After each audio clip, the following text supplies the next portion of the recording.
You've added and categorized your terms, now it's time to give them a bit more depth. The intros will give the entry an additional hint, which will cover all terms in the entry.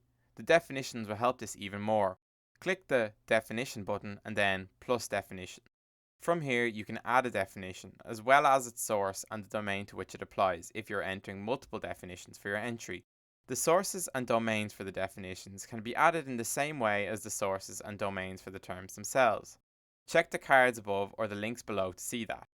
You can also give example sentences for your entry for even further context. Click the Example button, then Plus Example. Fill in the sentences in each language as well as the sources if they apply. Adding more sources adds to the legitimacy of the term, but be careful not to make it too messy by adding too many. Finally, you might want to add notes for anybody else who has access to the term base. You'll need to add a note type to the administration menu first, which is covered in this video linked in the card above and description below. Select the type of note you're adding and then press the plus button to fill in the note for whatever language you need it for.